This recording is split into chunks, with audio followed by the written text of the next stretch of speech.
नमस्कार साथियों, स्वागत है आप सभी का संकल्प एकेडमी की इस ऑनलाइन क्लास में।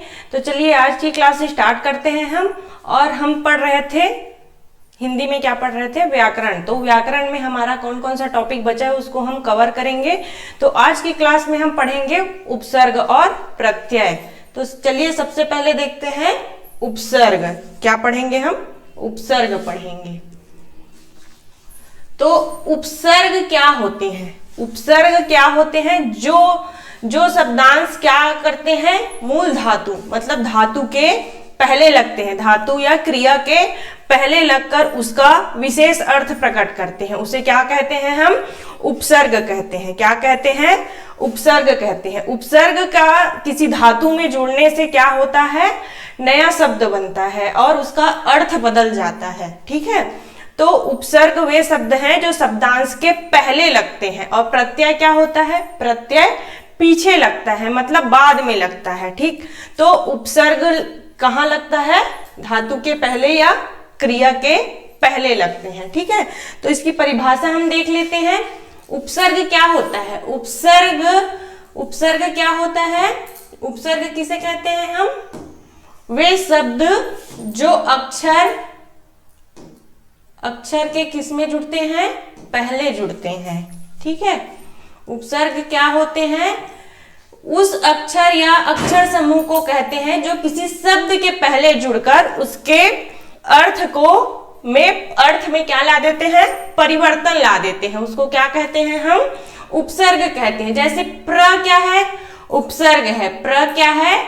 उपसर्ग है। और हार क्या है? मूल शब्द है। तो नया शब्द क्या बना? प्रहार। ठीक है, तो ये मूल शब्द में क्या जुड़ा? प्र उपसर्ग जुड़ा, तो उसका अर्थ बदल गया, उसका क्या हो गया? प्रहार हो गया। और उपसर्ग के प्रकार क्या है? उपसर्ग के प्रकार हैं संस्कृत के उपसर्ग मतलब संस्कृत भाषा के उपसर्ग, और हिंदी के उपसर्ग, फिर उसमें क्या है? उर्दू के भी उपसर्ग हैं। कुछ शब्द कहाँ से लिए गए हैं?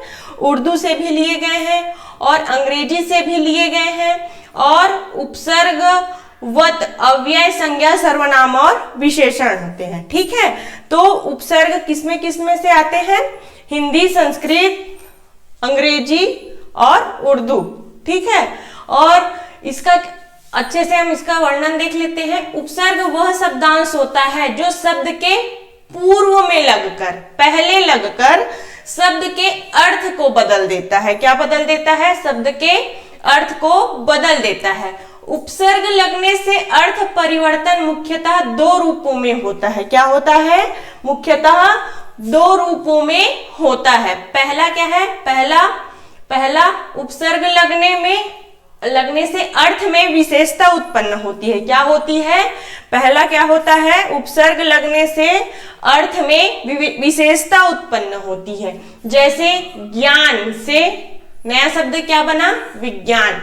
तो इसमें ज्ञान में कौन सा उपसर्ग लगा? वी। ठीक, तो दूसरा क्या होता है? शब्द का अर्थ पूरा बदल जाता है। शब्द का अर्थ पूरा बदल जाता है। जैसे ज्ञान का हमने इसमें अ उपसर्ग लगा दिया तो क्या बन जाएगा? अज्ञान बन जाएगा। ठीक, तो इसमें मूल शब्द क्या है? ज्ञान है। कौन सा शब्द है? मूल शब्द ज्ञान। उसमें हमने पहले कौन सा उपसर्ग लगाया? वी, फिर आ। ठीक है, तो इसमें क्या है? इसमें विशेषता बताए हैं और इसमें उसका पूरा अर्थ बदल गया है। क्या हुआ है? पहले हमने वी उपसर्ग लगाया ज्ञान में, तो उसकी विशेषता बढ़ गई, ज्ञान की विशेषता बढ़ गई। लेकिन जब हमने अ लगाया तो उसका पूरा मतलब ही बदल गया, अर्थ ही पूरा बदल गया। उपसर्ग को संस्कृत, हिंदी और विदेशी भाषाओं में विभाजित किया गया है। किसमें विभाजित किया गया है? हिंदी, अंग्रेजी और संस्कृत में। ठीक, इसका और उदाहरण देख लेते हैं। जैसे मूल शब्द क्या होगा? मूल धातु क्या होता है? जैसे कि हमने लिया कार। ठीक है, तो हम इसमें कौन सा उपसर्ग लगाएंगे तो इसका मतलब बदलेगा। जैसे हमने लगाया आ प्लस कार, तो इसका मतलब क्या हो गया? आकार। ठीक है, उसी प्रकार यहां हमने उपसर्ग लगा दिया कार में, तो क्या हो जाएगा? उपकार। क्या होगा? उपकार। ठीक है, तो हम मूल धातु में ये सभी उपसर्ग जोड़ने पर उसका अर्थ बदल जाता है या उसमें विशेषता बढ़ जाती है। ठीक है, तो उपसर्ग में दो प्रकार का परिवर्तन होता है। ठीक, तो ये हो गया हमारा उपसर्ग की परिभाषा। अब देख लेते हैं उपसर्ग में क्या क्या, मतलब संस्कृत के उपसर्ग कौन कौन से हैं। इस वर्ग में संस्कृत के केवल वे ही उपसर्ग सम्मिलित किए जा रहे हैं जिनका प्रयोग हिंदी में बहुत आम होता है, मतलब इसका प्रयोग ज्यादातर किया जाता है हिंदी में। ठीक है, तो संस्कृत में कौन कौन से हैं। अति का अर्थ होता है अधिक या परे। अति का अर्थ होता है अधिक या परे। जैसे अति को किस में लगा रहे हैं, यहां पे दिया है विष्ट। ठीक है, तो ये क्या बनेगा, अतिविष्ट। जैसे अतिक्रमण है नी, तो अति प्लस क्रमण, अतिक्रमण। ठीक है, इधर क्या है, अति और अत्याचार। तो यहाँ देखो, यहाँ क्या हो गया है, अति जो उपसर्ग है वो इधर जाके क्या बन गया है, अत्याचार, मतलब आधा त बन गया है। ठीक है, तो ये भी परिवर्तन होते हैं उपसर्ग में। और इधर देख लेते हैं अधि, तो अधि का क्या है, अधिका, अधिक है नी, और ऊपर ये अधिक का मतलब क्या होता है, अधिक या ऊपर। तो जैसे अधिसूचना, अधिगम, अधीन, अधीक्षण, ये सब होगा। अधि उपसर्ग का क्या होता है, अधि का अर्थ होता है अधिक, ऊपर। ठीक है, उसके बाद अनु मतलब क्या, अनु का अर्थ क्या होता है, पीछे या समान।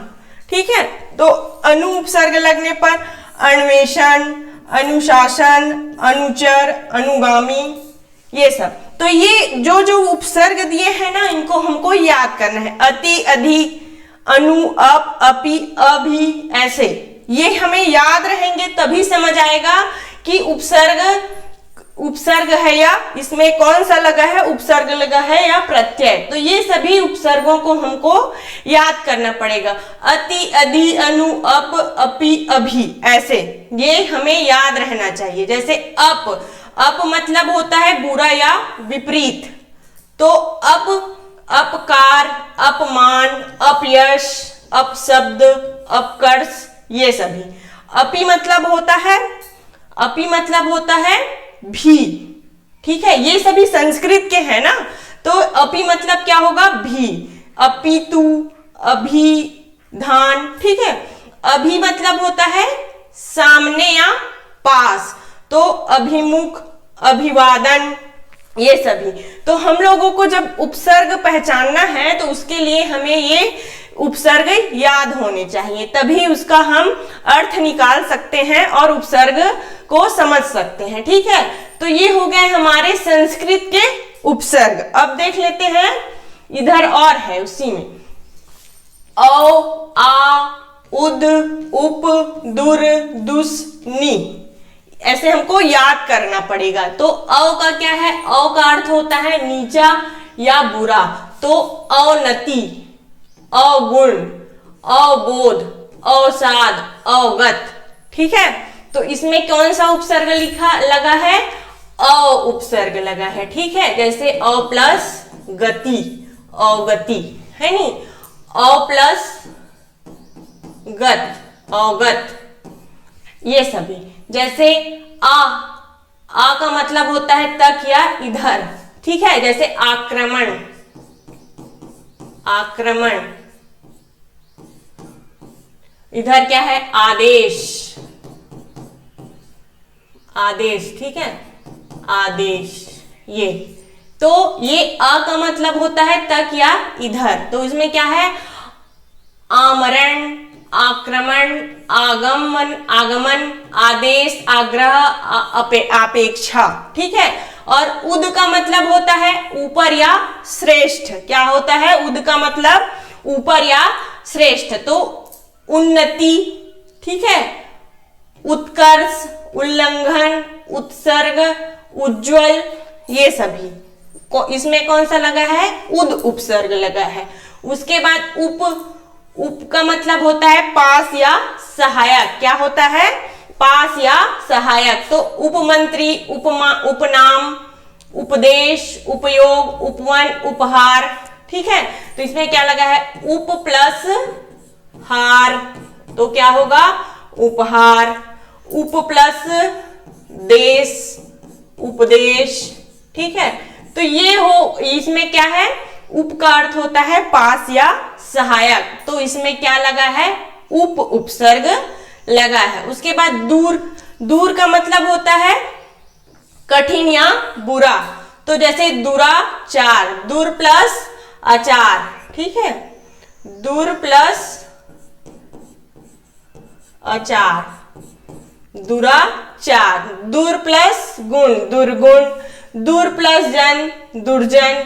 दूर प्लस रू, दुरूह, दुर्जय, दुर्गति, ये सब। ठीक है, इसमें क्या है, दूर मतलब कठिन या बुरा। ठीक, उसके बाद दुस, दुस का मतलब होता है विपरीत या कठिन। क्या मतलब होता है, दुस का अर्थ होता है विपरीत या कठिन, तो जैसे दुष्कर्म, दुष्कर, दुष्परिणाम, दुष्कृत्य, ये सभी।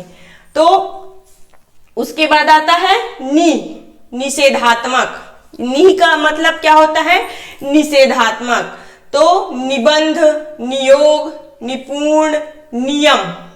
नि प्लस यम, नि प्लस बंध, नि प्लस योग या नि प्लस पूर्ण। ठीक है, तो ये क्या है यहाँ, नि उपसर्ग।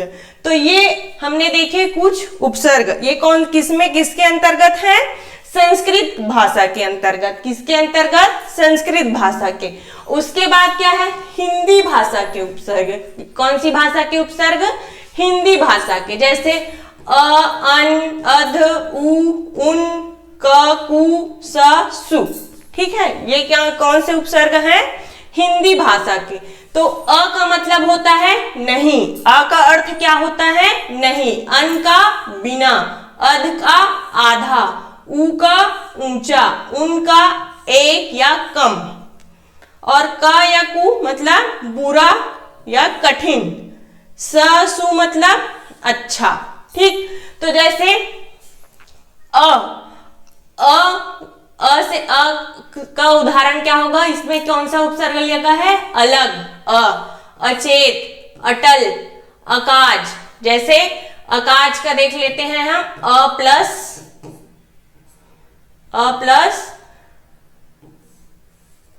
प्लस काज, अकाज। ठीक है, और इधर क्या है, अ प्लस टल, अटल, है नी। तो ये हो गया अ उपसर्ग। उसके बाद अन का होगा अनपढ़, है नी, तो अन प्लस पढ़, अनपढ़। अन प्लस मोल, अनमोल, है नी। अनहित, अनबूझ, अनखाए, तो ये हो गया अन मतलब बिना, बिना पढ़ा हुआ, अनपढ़, जिसने कुछ पढ़ा ना हो। अनमोल, जिसका कोई, बिना मोल का मतलब जिसका कोई मोल ना हो। अनहित, जिसका कोई हित ना हो। अनबूझ मतलब बिना बूझे। अनखाए मतलब बिना खाए। ठीक है, तो ये अन का अर्थ होता है बिना। तो हमें जब हम उपसर्ग पहचान रहे हैं उपसर्ग को, तो हमें उसका अर्थ पता होना चाहिए कि वो क्या है, उसका अर्थ क्या होता है। जैसे अ का अर्थ हमें पता नहीं था, तो हमने अ का अर्थ क्या देखा, यहाँ पे नहीं होता है। अन का क्या होता है, बिना होता है। अध का क्या होता है, आधा।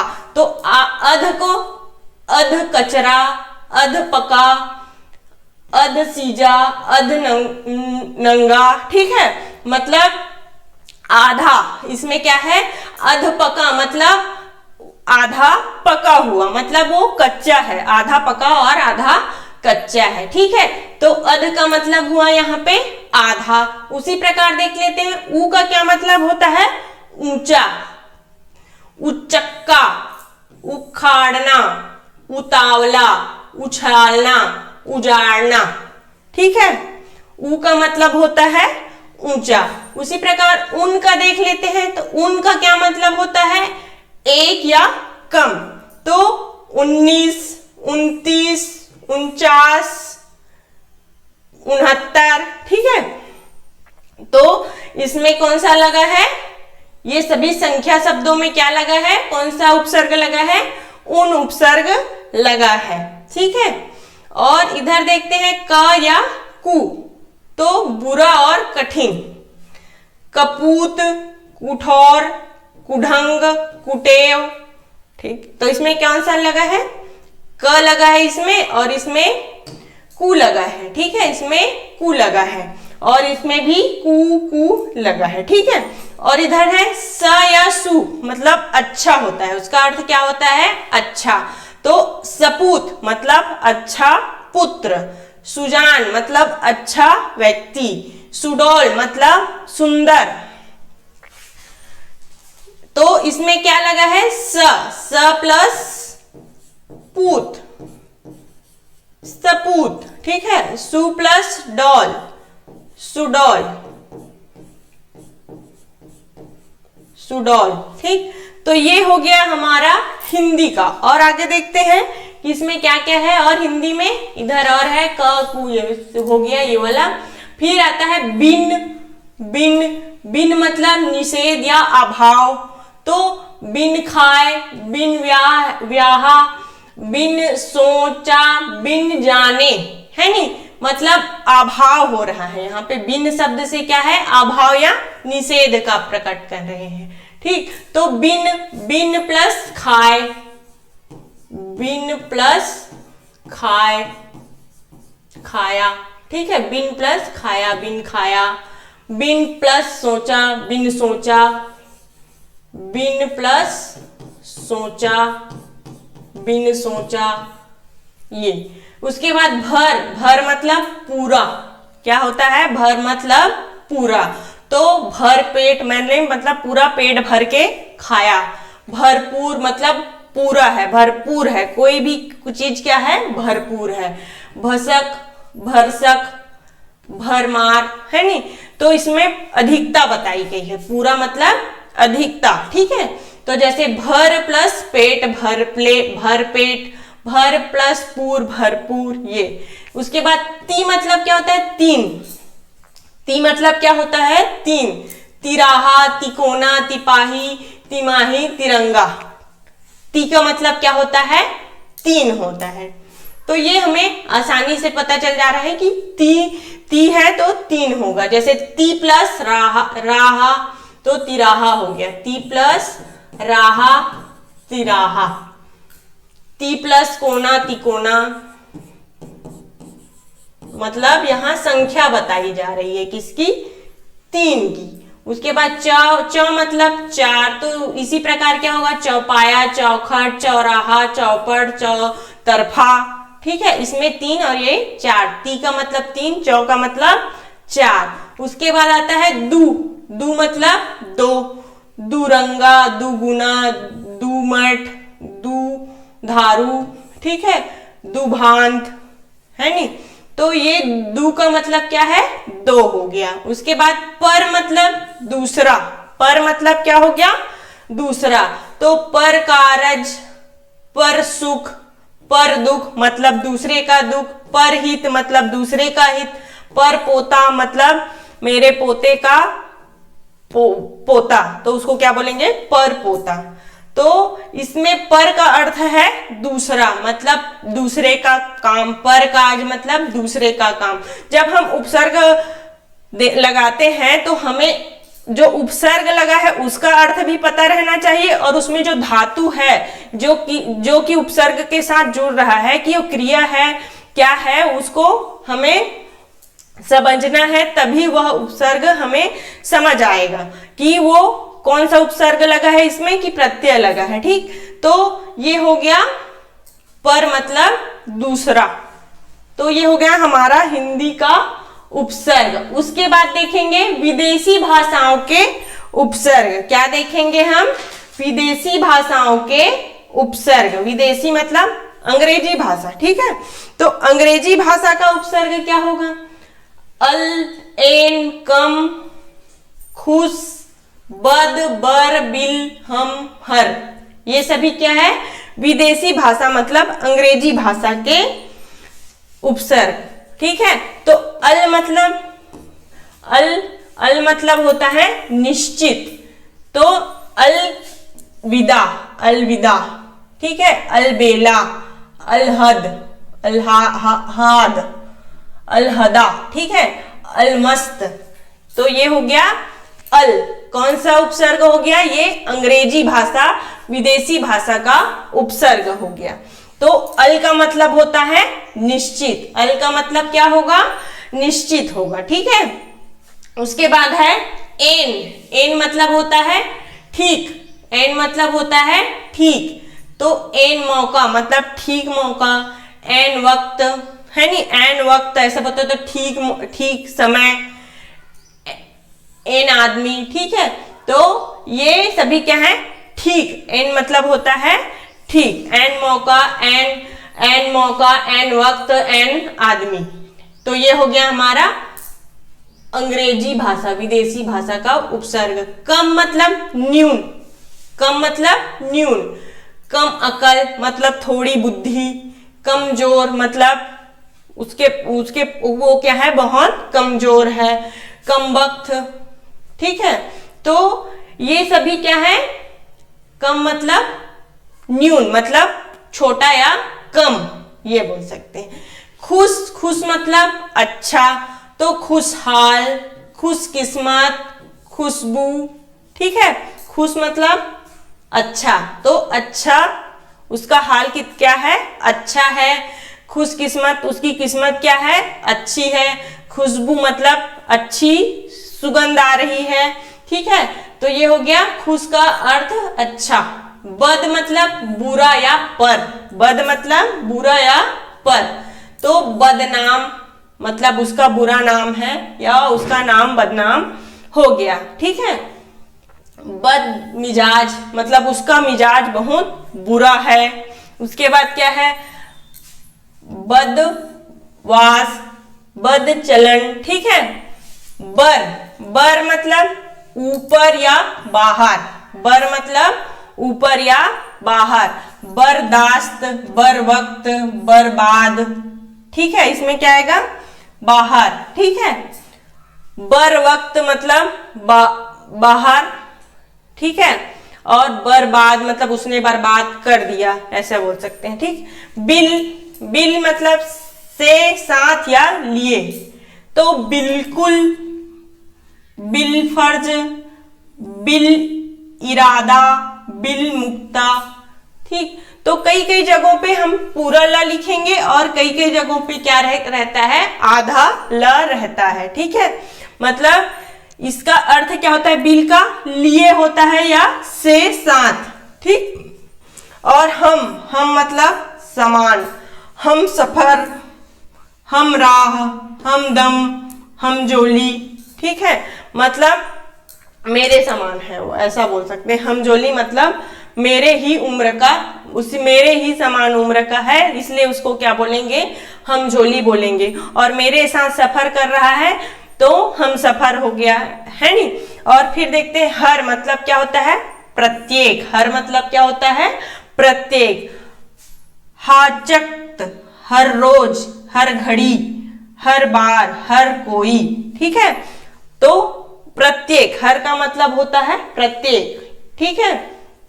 तो हर रोज, हर घड़ी, हर बार या प्रत्येक रोज, प्रत्येक, ऐसे भी बोल सकते हैं इसको। तो ये हो गया हमारा विदेशी भाषा के उपसर्ग, ठीक है। तो हमने इसमें देखे कौन कौन से देखे, संस्कृत के उपसर्ग और हिंदी के उपसर्ग और फिर अंग्रेजी भाषा के उपसर्ग, ठीक। तो हमारा उपसर्ग से हमने क्या समझा कि उपसर्ग वे शब्द होते हैं जो शब्द के पहले जुड़कर उसके अर्थ में परिवर्तन ला देते हैं या फिर उसकी विशेषता बढ़ा देते हैं। क्या कर देते हैं, विशेषता बढ़ा देते हैं, इसलिए उसको उपसर्ग कहा गया है, ठीक है। उपसर्ग का हम मतलब क्या समझा है, उप क्या है, उपसर्ग, उपसर्ग दो शब्दों से मिलके बना है ना, उप प्लस सर्ग, ठीक है। उप का अर्थ क्या होता है, समीप, उप का अर्थ क्या होता है, समीप होता है। और सर्ग मतलब होता है सृष्टि करना, मतलब उसकी अर्थ को अर्थ में परिवर्तन करना, फिर या उसकी विशेषता बतलाना। ठीक, तो उपसर्ग मतलब उप और सर्ग शब्द से मिलके बना है, इसलिए उसको क्या बोलते हैं, उपसर्ग बोलते हैं। और उप मतलब होता है पहले या समीप, ये भी बोल सकते। तो उपसर्ग शब्द के पहले जुड़ते हैं। अब हम पढ़ेंगे प्रत्यय। उपसर्ग को इंग्लिश में क्या बोलते हैं, प्रीफिक्स। प्री मतलब पहले जुड़ने वाला, और प्रत्यय को क्या बोलते हैं, सफिक्स बोलते हैं, मतलब पीछे लगने वाला। ठीक है, तो हम अब देखेंगे प्रत्यय। क्या देखेंगे, प्रत्यय। तो प्रत्यय क्या होते हैं, प्रत्यय क्या होते हैं, प्रत्यय क्या होते हैं, ये बताइए कि प्रत्यय क्या होते हैं। तो प्रत्यय होते हैं वे शब्दांश जो शब्द के पीछे लगकर, धातु या क्रिया के पीछे लगकर, बाद में लगकर उसके अर्थ में परिवर्तन ला देते हैं, उसे क्या बोलते हैं, प्रत्यय कहते हैं। तो इसकी परिभाषा हम देखेंगे। प्रत्यय की परिभाषा क्या होगी, प्रत्यय की परिभाषा, मूल शब्द के बाद लगने वाले शब्दांश को प्रत्यय कहते हैं। बाद में लगने वाले शब्दांश को क्या बोलते हैं, हम प्रत्यय कहते हैं। जैसे ये भाषा में स्वतंत्र रूप से प्रयोग में नहीं आते। क्या नहीं आते, भाषा में स्वतंत्र रूप से प्रयोग नहीं आते, किंतु शब्द के बाद लगकर उसके अर्थ में परिवर्तन कर देते हैं। शब्द के पीछे लगकर, बाद में लगकर वो क्या करते हैं, शब्द में परिवर्तन, मतलब उसके अर्थ में परिवर्तन ला देते हैं। तो उसे क्या बोलेंगे, हम प्रत्यय बोलेंगे। जैसे हम उदाहरण देख लेते हैं, जैसे जल। जल क्या है, एक शब्द है, ठीक है, उसमें हम आउ प्रत्यय लगा देते हैं। कौन सा, आउ। तो क्या होगा, इधर जाके जलाऊ, क्या हो जाएगा, जलाऊ।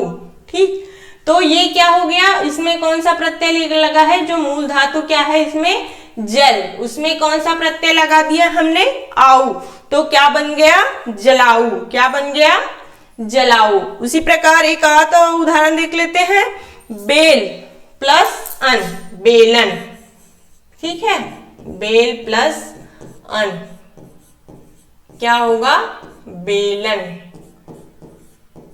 तो इसमें कौन सा प्रत्यय लगा, अन प्रत्यय। तो ये हम मूल धातु के पीछे लग रहे हैं और उपसर्ग क्या हो रहे थे, पहले लग रहे थे। तो ये प्रत्यय कहाँ लगते हैं, धातु के पीछे लगकर उसके अर्थ को बदल देते हैं। यहाँ जल मतलब क्या है, पानी होता है, उसमें आउ प्रत्यय लग गया तो क्या हो गया, जलाऊ बन गया। ठीक है, इधर क्या है, बेल। बेल क्या है, मूल धातु है, उसमें अन प्रत्यय लगा दिए तो क्या हो गया, बेलन बन गया। ठीक, तो इसमें अर्थ में परिवर्तन हो गया था, जो मूल शब्द है उसके अर्थ में परिवर्तन हो गया। ठीक, तो ये हो गया हमारा प्रत्यय की परिभाषा। अब देखते हैं प्रत्यय कितने प्रकार के होते हैं। तो प्रत्यय कितने प्रकार के होते हैं, दो प्रकार के होते हैं। तो कृत प्रत्यय और तद्धित प्रत्यय। ठीक है, तो कृत प्रत्यय धातु के अंत में लगते हैं। कहाँ लगते हैं, धातु के अंत में लगते हैं। ठीक है, और जबकि तद्धित प्रत्यय संज्ञा, सर्वनाम और विशेषण के अंत में लगते हैं। कहाँ लगते हैं, संज्ञा, सर्वनाम और विशेषण के अंत में लगते हैं। या ये पहले क्या, कृत प्रत्यय कहाँ लगेगा, धातु के अंत में, और तद्धित प्रत्यय कहाँ लगेगा, संज्ञा, सर्वनाम और विशेषण शब्दों के अंत में लगेगा। तो प्रत्यय का हम वर्गीकरण देख लेते हैं। पहला क्या है, कृत प्रत्यय, और दूसरा तद्धित प्रत्यय। तो कृत प्रत्यय के अंतर्गत और उसके भेद हैं। तो कर्तृ प्रत्यय, कर्मवाचक प्रत्यय, और करणवाचक, और भाववाचक, और क्रियावाचक। तो ये हो गए कृत प्रत्यय के 5 भेद। उसके बाद तद्धित प्रत्यय के कितने भेद हैं, उसके भी 6 भेद हैं।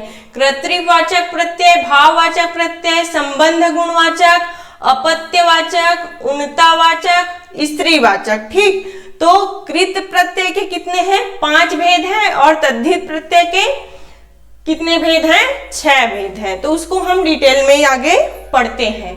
तो पहले हम कृत प्रत्यय में क्या देखेंगे, कृतवाच्य, कर्मवाच्य, करणवाचक और भाववाचक और क्रियावाचक। ठीक, तो चलिए इसको आगे देखते हैं। तो इसमें क्या है, पहला कृतवाचक। कौन सा वाचक, कृतवाचक। तो वे कृत प्रत्यय जो धातु के अंत में लगकर कर्तावाचक शब्द का निर्माण करते हैं। ठीक है, मतलब कर्ता, इसमें क्या है, कर्तावाचक शब्द का निर्माण कर रहे हैं। जैसे अक, तो चला है, नहीं चला है, कौन सा धातु है, चला धातु है, उसमें हमने कौन सा प्रत्यय लगा दिया, अक, तो क्या बन गया, चालक। ठीक है, क्या बन गया, चालक। तो इसमें कौन सा प्रत्यय लगा है, अक। उसके बाद जात, तो जातक, इसमें क्या है, जातक। तार, तारक। पाव, पावक। घातक, नाशक। घावक, कारक। ठीक है, तो हमने देखा था कि कार, कार जो शब्द है वो मूल शब्द है, तो इसमें हमने क्या जोड़ा है, कार में अक प्रत्यय। क्या, कौन सा प्रत्यय जोड़ा है, अक प्रत्यय। जैसे कार प्लस अक, कारक है नी। उसी प्रकार घाव प्लस अक, घावक। नाशक, घातक। पावक, तारक, सॉरी तारक। इधर जातक, इधर चालक है नी। तो इसमें कौन सा प्रत्यय प्रत्यय कहाँ जुड़ रहा है, शब्द के अंत में लग रहा है। कहाँ लग रहा है, शब्द के अंत में लग रहा है। ठीक है, तो उससे हमें नया शब्द पता चल रहा है। इसमें क्या है, कर्ता। चला मतलब चलना, क्रिया होगा, मतलब एक कार्य होगा। चला मतलब वह चला, और उसमें हमने अक प्रत्यय जोड़ दिया तो वो चालक बन गया, मतलब कर्ता, चलाने वाला। चालक मतलब चलाने वाला। उसके बाद जातक मतलब, उसके बाद तारक मतलब तारने वाला। पावक, घातक मतलब घात करने वाला। मतलब इसमें सभी में क्या है, कर्तावाचक। इसको पढ़ने से हमें क्या पता चल रहा है कि ये कर्तावाचक बन गया है, शब्द बन गया है, कर्तावाचक शब्द बन गया है। ठीक है, उसके बाद कक्कड़, भूल प्लस अक्कड़, भूलक्कड़। ठीक है, कूद प्लस कक्कड़, कूदक्कड़। बूझ प्लस बुझक्कड़। ठीक है, तो ये क्या है, इसमें भी कर्तावाचक शब्द का हमें बोध हो रहा है। तो भूल मतलब भूल गया वो, लेकिन कौन भूल गया, तो भूल में अक्कड़ प्रत्यय जोड़ने से हमें क्या पता कि वो भूलक्कड़ है। कौन, जो मेन कर्ता है वो क्या है, भूलक्कड़ है। तो इससे हमें कर्तावाचक शब्द का बोध हो रहा है। ठीक, तो इधर और देख लेते हैं, आंख। मतलब चाल प्लस आंख, तो चालाक। तय प्लस आंख, तैराक। लड़ प्लस आंख, लड़का, लड़ाक। पढ़ प्लस पढ़ाक। ठीक, तो यहाँ पे आंख, कौन सा प्रत्यय लगा रहे हैं, आंख, तो नया शब्द बन रहा है तैराक। इधर भी है आंख है नी। तो इधर देखते हैं आकू, तो तैराकू, पढ़ाकू। उसके बाद आका, लड़ाका, आका। ठीक, उसके बाद धड़ाका, धमाका, भड़ाका। इसमें आका, कौन सा प्रत्यय जुड़ा है, आका। उसके बाद आड़ी, तो आड़ी का क्या होगा, कबाड़ी। कबाड़ी में आड़ी प्रत्यय लगाने से क्या होगा, कबाड़ में आड़ी प्रत्यय लगाने से क्या होगा, कबाड़ी। खेल में आड़ी प्रत्यय तो खिलाड़ी। उसके बाद एरा, लुटेरा, सांप का सपेरा, है नी। तो ये हो गया हमारा प्रत्यय, जिससे हमें किसका बोध होता है, जो कृत प्रत्यय है उसमें शब्द के अंत में जो प्रत्यय लगता है उससे हमें किसका बोध होता है, कर्तावाचक का बोध होता है, और मतलब उसका अर्थ पता चलता है कि वो कर्तावाचक है। उसके बाद आता है कर्मवाचक, कर्मवाचक प्रत्यय, ऐसे प्रत्यय जो कर्म का अर्थ प्रकट करने वाले होते हैं। क्या होते हैं ऐसे प्रत्यय जो कर्म का अर्थ प्रकट करने वाले शब्दों का निर्माण करते हैं, उसे क्या कहते हैं हम, कर्मवाचक प्रत्यय कहते हैं। जैसे प्रत्यय क्या है, औना, तो खेल, खेल क्या है, एक क्रिया है, और वो खेलने का सामान क्या है, खिलौना। औना प्रत्यय लग गया खेल में तो क्या बन गया, खिलौना। उसी प्रकार इधर घीन है तो घिनौना, विच है तो बिछौना, बिछ है तो बिछौना। ठीक, तो यहाँ पे क्या है, कर्म, कर्म पता चल रहा है कि वो खेल है, वो क्या है, खिलौना, खिलौना क्या है, खेलने का कर्म है।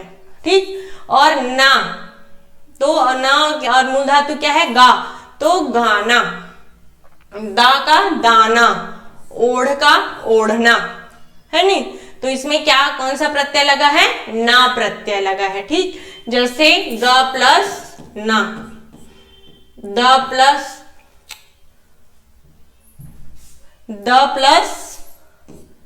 ना, ओढ़ प्लस ना, यहां औना,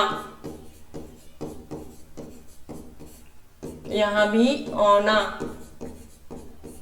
यहां औना, ये। उसके बाद नी, नी मतलब नी किस में जुड़ेगा, मूल धातु सूंघ, सूंघनी, ओढ़नी, चलनी, है नी। तो ये क्या है, कर्म का बोध हो रहा है, किससे, कर्मवाचक का बोध हो रहा है। कौन से प्रत्यय से, कर्मवाचक प्रत्यय से, जो प्रत्यय शब्द के अंत में लगकर क्या कर रहे हैं, कर्मवाचक शब्दों का बोध करा रहे हैं, अर्थ प्रकट कर रहे हैं, उसको क्या बोलेंगे हम, कर्मवाचक प्रत्यय बोलेंगे। उसके बाद आता है करणवाचक प्रत्यय। क्या आता है, करणवाचक प्रत्यय, क्रिया के कारण, मतलब जो क्रिया हो रही है उसके कारण का निर्माण करने वाले कृत प्रत्यय का करणवाचक प्रत्यय कहलाते हैं। मतलब जो क्रिया हो रही है उसके कारण का निर्माण करते हैं, उसको क्या बोलते हैं हम, करणवाचक प्रत्यय बोलते हैं। जैसे अन, बेल, बेलन, है नी। तो यहाँ क्या है, क्रिया, क्रिया जो है यहाँ बेलने की क्रिया है, लेकिन वो किसके कारण हो रही, बेलन। ठीक है, मंथ, मंथन, बंध, बंधन, ढक्कन, ढक्कन, चुंबन, चुभन, है, चुभ मतलब चुभन। यहाँ सभी में क्या लगा है, अन, क्या लगा है, अन प्रत्यय। कौन सा प्रत्यय लगा है, अन प्रत्यय। लेकिन हम यहाँ पूरा अ नहीं लिखते, सभी में क्या है, अ छुपा है, अन, अन। ठीक है, उसके बाद आ क्या है, झूला, झूला, ठेला, मेला, सब में क्या लगा है, अ प्रत्यय लगा है। फिर ई, गगरी, गागर का ई लगाएंगे तो गगरी, रेती, ठीक, ऊ, झाड़ू, झाड़ू, बाजारू, झेपू। ये सभी क्या है, कर्ता के क्या कर रहे हैं, जो क्रिया हो रही है उसके कारण को प्रकट कर रहे हैं। झूलने की क्रिया लेकिन किससे हो रही है, वो झूलने की, झूलन, झूल रहे हैं, तो ले झूला, कौन सा, किस में झूल रहा है, झूला में झूल रहा है। ठेल है तो उसमें वो क्या है, ठेला, है नी। मेल मतलब मेल हो रहा है, मेला। ठीक है, गगरी, गागर है उसको किस में करेंगे, गगरी में। रेत रेती, झाड़ झाड़ू, झाड़ झाड़ने की क्रिया किससे होती है, झाड़ू से, ठीक है। और इधर सभी क्या है, अन, आ, ई और उ। कौन से प्रत्यय हैं, अन, आ, ई और उ, ठीक है। तो ये हो गया करणवाचक प्रत्यय। कौन सा प्रत्यय है, करणवाचक प्रत्यय, जिसमें क्या होता है, क्रिया के कारण का निर्माण होता है, ठीक। और है भाववाचक प्रत्यय। भाववाचक प्रत्यय कौन सा प्रत्यय, भाववाचक। तो भाववाचक प्रत्यय क्या है, धातु से भाववाचक संज्ञाओं का निर्माण करने वाले प्रत्यय को भाववाचक प्रत्यय कहते हैं। क्या कहते हैं, धातु से भाववाचक संज्ञाओं का निर्माण होता है, उसको क्या बोलते हैं, भाववाचक प्रत्यय बोलते हैं। जैसे अ प्लस पुकार, तो क्या होगा, उपकार, नहीं ये शायद गलत है, ये वाला। अ प्लस पुकार, पुकार, ठीक है। अ मतलब अ इसमें लगा है, अ जो है वो यहाँ पे छुपा है, ठीक है। उसके बाद अक, तो बै प्लस अक, बैठ प्लस अक, बैठक, क्या है, बैठक। बैठ प्लस अक बराबर बैठक। फाट मतलब फाट प्लस फाटक, फाट प्लस अक बराबर फाटक, अक कसक, ठीक। उसके बाद अत, बच प्लस अत बचत, चाहत, पढ़त, चलत, ठीक। तो ये अक प्रत्यय, अ, अक, अत, अन, तो चलन, अन, उलझन, घुटन, ठीक। तो इसमें क्या है, नया शब्द बना है, धातु में भाववाचक संज्ञा का निर्माण होता है, ठीक है। जो चाह क्या है, भाव है, चाहना क्या है, भाव है, उसको चाहत, अत उसमें प्रत्यय लग गया तो क्या बन गया, चाहत। पढ़ना क्या है, पढ़ने की क्रिया हो रही है तो पढ़त, चल, चलत, चल, चलन, ठीक है। तो जो धातु है उसमें भाववाचक संज्ञा का निर्माण होता है, तो इसलिए इसको क्या बोलते हैं, भाववाचक प्रत्यय बोलते हैं, ठीक। उसके बाद देख लेते हैं हम क्रियावाचक प्रत्यय। तो क्रियावाचक प्रत्यय क्या है, जैसे चल, चलना क्या है, क्रिया है, ठीक है। तो चलता हुआ, इसका क्या होगा, चलता हुआ। उसके बाद हुआ प्रत्यय लगा है ना इसमें, इसलिए इसको क्या होगा, चलता हुआ। उसके बाद सुन मतलब सुनता हुआ, कर मतलब करता हुआ, करने, कार्य करने की क्रिया, सुनने की क्रिया और चलने की क्रिया, ठीक है।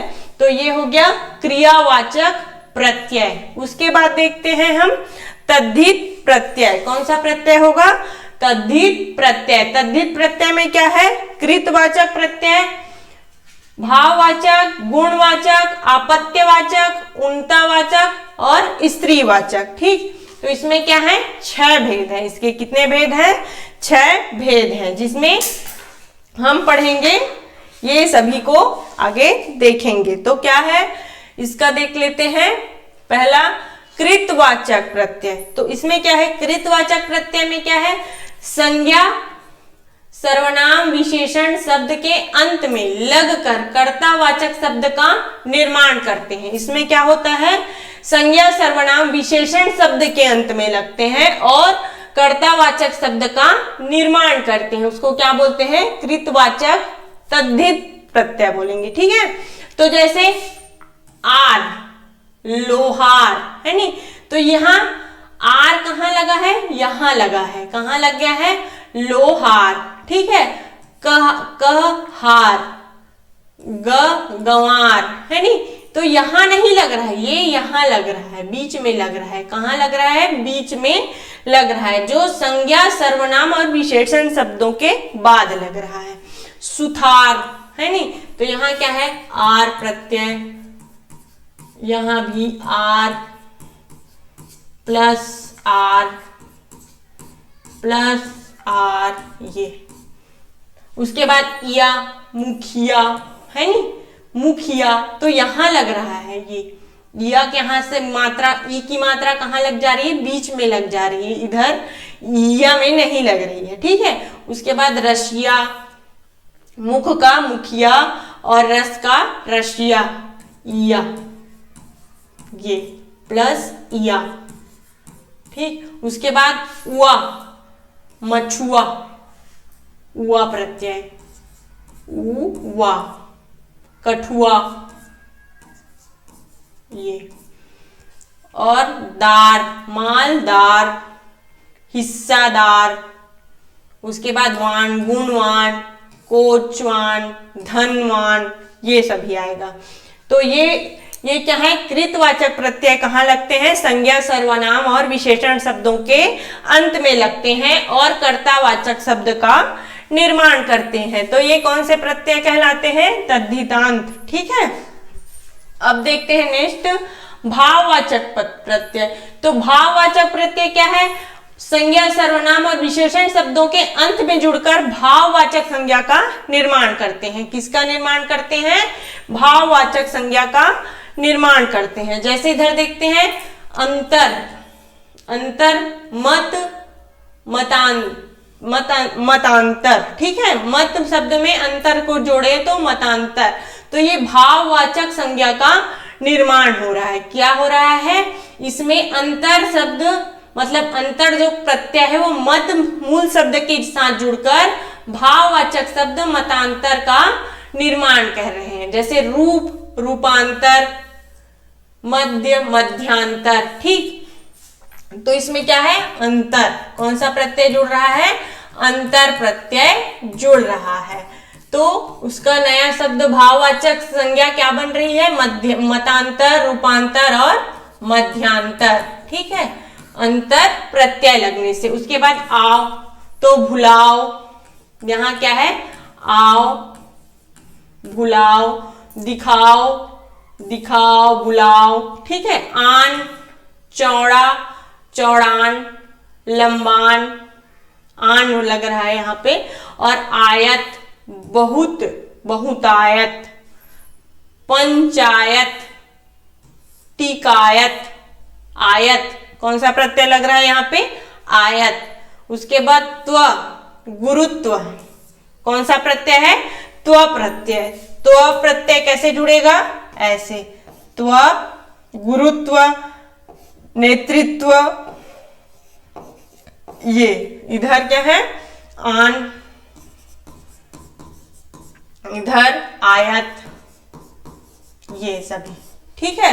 तो ये हो गया। हम क्या देखें कि भाववाचक प्रत्यय में क्या होता है? संज्ञा सर्वनाम और विशेषण शब्दों के साथ जुड़ने पर भाववाचक संज्ञा का निर्माण होता है। ये सभी क्या है? भाववाचक संज्ञाएं हैं। अब देख लेते हैं हम संबंधवाचक। तो संबंधवाचक से हमें समझ आ रहा है कि संबंध बताया गया है कि संज्ञा सर्वनाम और विशेषण शब्दों के साथ लगकर संबंधवाचक प्रत्यय का निर्माण होता है, ठीक है। तो यहां देखते हैं आल, तो ससुर प्लस क्या होगा? आल, ससुराल। मतलब यहां क्या बताया गया है कि ससुर जो है उसका संबंध किससे है? ससुराल से है। किससे है? ससुराल से है। जैसे यहां क्या है? आल है नी, ससुराल। और नानी, तो ननिहाल। क्या होगा? नानी कहाँ की रहने वाली है? ननिहाल की, है नी। तो नानी का संबंध ननिहाल से है और ससुर का संबंध किससे है? ससुराल से है। जैसे मौसेरा, एरा, एरा प्रत्यय तो मौसेरा। तो मौसेरा का क्या? मौसी से संबंध है। किससे संबंध है? मौसी से, ठीक है। तो यहां पे एरा और यहां चचेरा, यहां ममेरा, ठीक, तो मामा का संबंध किससे है, मतलब ममेरा का किससे संबंध है, मामा से है। चाचा का संबंध किससे, चचेरा का संबंध किससे है, चाचा से है। तो यहाँ पे संबंधवाचक प्रत्यय कहेंगे इसको। ये सभी संज्ञा शब्द हैं, उसमें क्या है, संज्ञा शब्दों में क्या जुड़ रहा है, जो प्रत्यय लग रहा है उससे क्या संबंधवाचक प्रत्यय बन रहा है। ठीक है, तो ये हो गया हमारा संबंधवाचक प्रत्यय। उसके बाद आता है गुणवाचक प्रत्यय। गुण मतलब अच्छाई बताना, मतलब उसका गुण बता रहे हैं। ठीक है, तो जैसे आ प्रत्यय लगा, या प्यास, प्यास मतलब पानी, मतलब उसको पानी पीने की प्यास लगी है या कुछ किसी चीज की प्यास है, तो प्लस अ बराबर प्यास। ठीक है, तो यहाँ पे गुण मतलब वो प्यासा है, क्या है, प्यासा है। भूख, भूख मतलब भूखा, कोई क्या है, भूखा है। ठंड, तो ठंड है तो वो ठंडा है, वस्तु क्या है, ठंडा है। मतलब यहाँ पे उसका गुण पता चल रहा है कि वह कैसा है। जैसे आलू, कृपालु, मतलब कृपा कर रहा है लेकिन वो क्या है, कृपालु है। दया करने वाला क्या होता है, दयालु होता है। ठीक है, तो यहाँ कौन सा, आलू प्रत्यय लगा है। ठीक है, कृपालु, दयालु। तन, पुरातन, क्या होगा, पुरातन। और इक, प्रमाणिक, प्रमाणिक, प्रमाण का इक, प्रमाणिक। आंशिक, आंगिक, है नी। तो ये हो गया उसका गुण, गुणवाचक प्रत्यय। अब देख लेते हैं आपत्यवाचक। ठीक है, तो आपत्यवाचक प्रत्यय में क्या होता है, आपत्यवाचक प्रत्यय वो होते हैं जिसमें मतलब वो शब्द होते हैं जो अ, ई, अयन। ठीक है, तो जैसे मनु, मनु है, उस तद्धित प्रत्यय किसमें जुड़ते हैं, संज्ञा, सर्वनाम और विशेषण के अंत में जुड़ते हैं। तो ये क्या है, मूल शब्द क्या है, मनु है नी। तो मनु में अप्रत्यय लगाएंगे तो क्या होगा, मानव, क्या होगा, मानव होगा। दानु में मतलब जो जो ऊ की मात्रा है वो अ में परिवर्तित हो जा रही, क्या हो जा रहा है, यहाँ पे अ में परिवर्तित हो जा रहा है। जैसे मनु प्लस अ बराबर क्या होगा, मानव।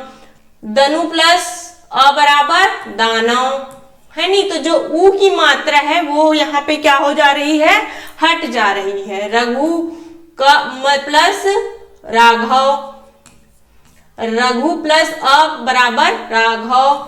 मधु प्लस अ बराबर माधव, है नी। तो ये सभी क्या है, संज्ञा शब्द है जिसमें अ जोड़ने पर जो ऊ की मात्राएं दी हैं वह हट जा रही है।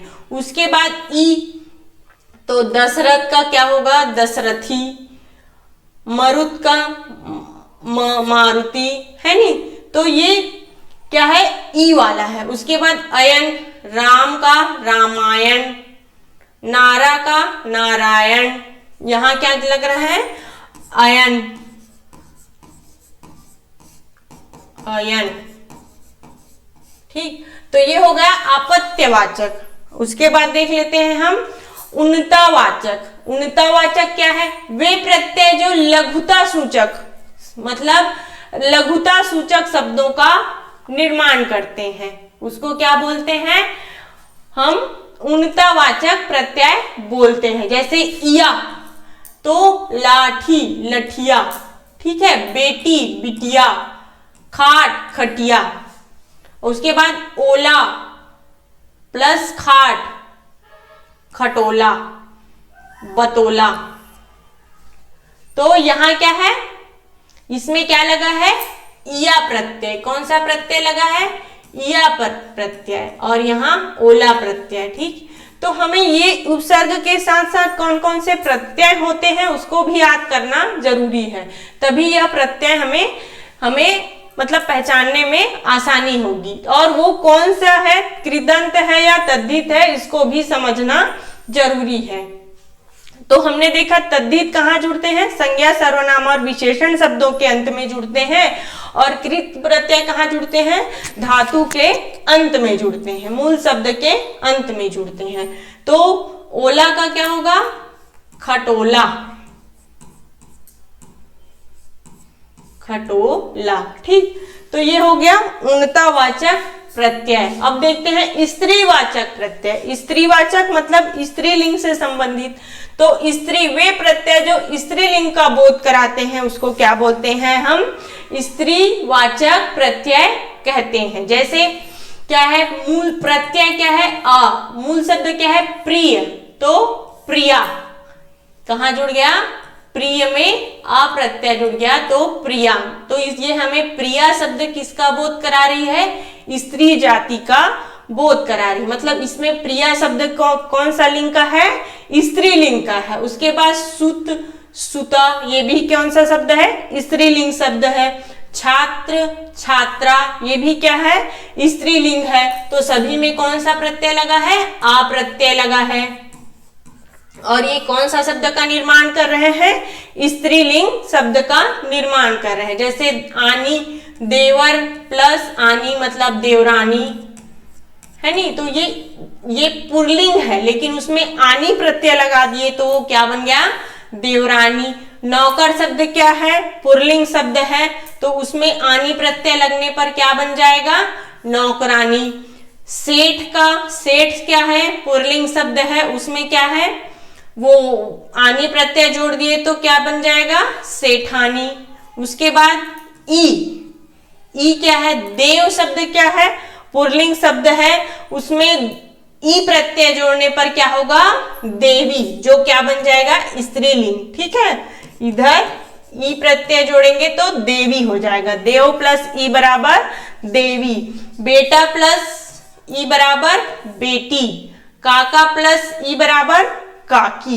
तो स्त्रीवाचक प्रत्यय में क्या होता है, स्त्रीलिंग शब्दों का निर्माण होता है। कौन से शब्दों का निर्माण होता है, स्त्रीलिंग शब्दों का निर्माण होता है। तो हमने प्रत्यय में क्या क्या देखा है, तद्धित और कृत, कृदंत वाला प्रत्यय। ठीक है, तो उसमें हमने क्या क्या देखा कि कौन कौन से प्रत्यय धातु के अंत में जुड़ते हैं और कौन से प्रत्यय संज्ञा सर्वनाम और विशेषण के अंत में जुड़ते हैं। तो इससे क्या समझ आया हमको कि ये प्रत्यय यहाँ लगाए जाते हैं और इनसे किससे भाववाचक संज्ञा का निर्माण होता है या भाववाचक मतलब वो क्रिया के कारण का निर्माण होता है, ये सभी हमने देखा है। तो उपसर्ग कहाँ लगते हैं, धातु के पहले लगकर उसके अर्थ में परिवर्तन ला देते हैं या विशेषता प्रकट करते हैं।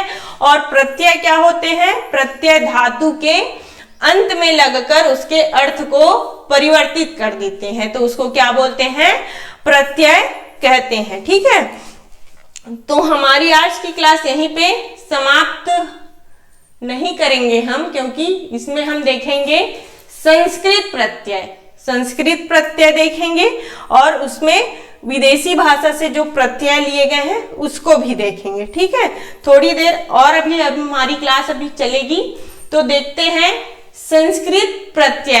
तो संस्कृत प्रत्यय कौन है, अस्पद, घृणास्पद, ठीक, विवादास्पद, संदेहास्पद। तो ये सभी जो प्रत्यय है वो संस्कृत भाषा से लिए गए हैं। ये सभी क्या है, संस्कृत भाषा से लिए हैं। जैसे चर, तो जल प्लस चर क्या होगा, जलचर, क्या होगा, जलचर होगा। उसके बाद थल प्लस चर, थलचर, क्या होगा, थलचर। गो प्लस चर मतलब गोचर। जा, आत्मज, आत्मजा, है नी, आत्म प्लस जा, आत्मजा। गिरी प्लस जा, गिरजा। सैल प्लस जा, सैलजा। ज्ञा, ये क्या है, संस्कृत शब्द का भाषा का प्रत्यय है, वो क्या है, ज्ञा। सर्व प्लस ज्ञा, सर्वज्ञ, सर्व प्लस ज्ञा, सर्वज्ञ। मर्म प्लस ज्ञा, मर्मज्ञ। उसके बाद त्र, एक प्लस त्र बराबर एकत्र, सर्व प्लस त्र बराबर सर्वत्र, अन्य प्लस अन्यत्र। उसके बाद द, जल प्लस द बराबर जलद, नीर प्लस द बराबर निरद। उसके बाद धर, चक्र धर, चंद्र धर, गिरी धर, सभी में क्या है धर प्रत्यय लगा है। उसके बाद हर, मनः प्लस हर, मनोहर, दुख प्लस हर, दुख हर, कपट प्लस हर, कष्ट, कष्ट प्लस हर, कष्ट हर। उसके बाद ल, मंजुल, शीतल, ठीक, पीतल, है नी। तो यहां ल प्रत्यय लगा है, कौन सा, मंजुल, शीतल, शीत प्लस ल बराबर शीतल, पीत प्लस ल बराबर प्लीतल। तो ये कौन कौन से है, आस्पद, चर, जा, ज्ञा, त्र, द, धर, हर और ल। ये क्या है, संस्कृत भाषा के प्रत्यय हैं। उसी प्रकार हिंदी भाषा के प्रत्यय कौन कौन से हैं, आ, आक, आका, आटा, आओ, ये सभी। जैसे घोड़ी चढ़, घोड़ी चढ़, तो शब्द क्या बना, चढ़ा। इसमें क्या प्रत्यय लगा है, आ प्रत्यय। तो घोड़ी चढ़ मतलब घुड़ चढ़, भाड़ है नी, भड़, भूजा, आ प्रत्यय लगाएंगे। यहां क्या है, आ प्रत्यय। आका, धमाका,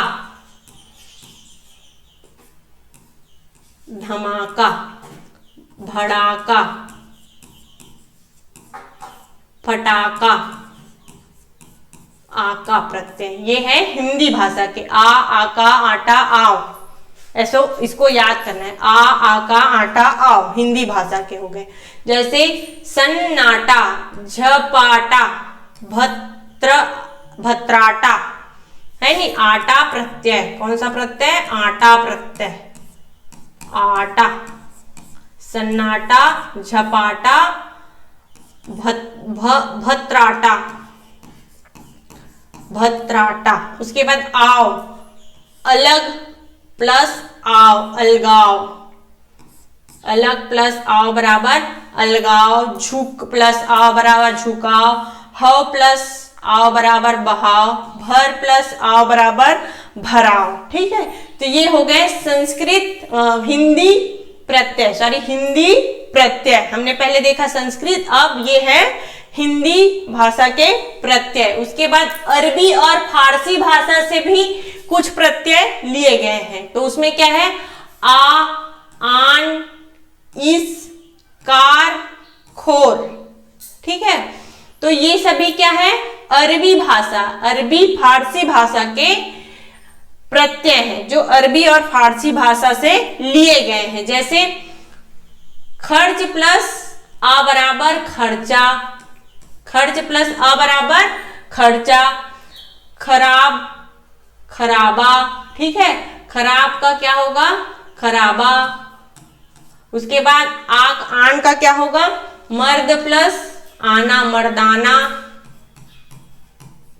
कौन सा प्रत्यय है, आना। नजराना, हरजाना। उसके बाद इस, फरमाइश। क्या होगा, फरमा में इस प्रत्यय लगेगा तो क्या होगा, फरमाइश। क्या होगा, फरमाइश। पैदाइश, पैमाइश। कौन सा प्रत्यय है, इस प्रत्यय। जैसे कार, कस्त, कार, कस्तकार, सरोकार, सर प्लस कार, सरोकार, पेशकार, कस्तकार। ये उसके बाद खोर, मुक्त खोर जमा खोर। इसमें मुक्त में कौन सा है, खोर, मुक्त खोर जमा खोर। ये मुक्त खोर जमा खोर। तो इसमें अरबी फारसी भाषा से कौन कौन से प्रत्यय लिए गए हैं, आ, आन, इस, कार, खोर, ठीक है। और हिंदी के कौन से हैं? आ, आका, आटा, आओ, ये सभी है। तो ये हो गए हमारे हिंदी और वो उसके, ठीक है। उसके बाद इधर और है, ये किसका है? बीकानेर, ठीक है, बीकानेर। बीका में कौन सा प्रत्यय लगा है? नेर, तो क्या होगा? बीकानेर। सागानेर, सागनेर, गजनेर, गोनेर, ठीक है। वंत, बलवंत, बल में कौन सा प्रत्यय लगा है? वंत प्रत्यय, तो क्या होगा? बलवंत। दयावंत, भगवान, भगवंत, कुल का कुलवंत। तो यहाँ वंत लगा है और यहाँ क्या लगा है? नेर, बीकानेर, ठीक। उसके बाद हर, हर, पीहर, पीहर, पीहर मतलब क्या होता है? पीहर मतलब ससुराल। नैहर, हर, हर, सॉरी, हर, हर लगा है, क्या लगा है? हर। खंडहर, खंडहर मतलब उसका वह टूट फूटने वाली जगह को क्या बोलते हैं? खंडहर बोलते हैं। जैसे गर, तो गर में, जादू में कौन सा प्रत्यय लगा है? गर, तो क्या होगा? जादूगर। नीलगर, कारीगर, ठीक है। गाह, दरगाह, क्या होगा? गाह, दरगाह। यहाँ गर, ठीक। तो गाह दर प्लस गाह मतलब क्या होगा? दरगाह। चैर प्लस गाह मतलब चारागाह। बंदर प्लस गाह मतलब बंदरगाह। फिर गिर, राह प्लस गिर बराबर राहगीर, क्या हो गया? राह प्लस गिर बराबर राहगीर। उठाई गिरी, ठीक है, उठाई गिर। उसके बाद यहाँ है दान, इत्र दान। इत्र में कौन सा प्रत्यय लगाएंगे? दान, तो क्या होगा? इत्र दान। पान दान, है नी। तो ये सभी प्रत्यय कौन कौन से हैं उसको हमें ध्यान से याद रखना है। उसके बाद नवीस, फड़नवीस, खराब, खरबन, खबरन विस, नक्शा विंस, ठीक।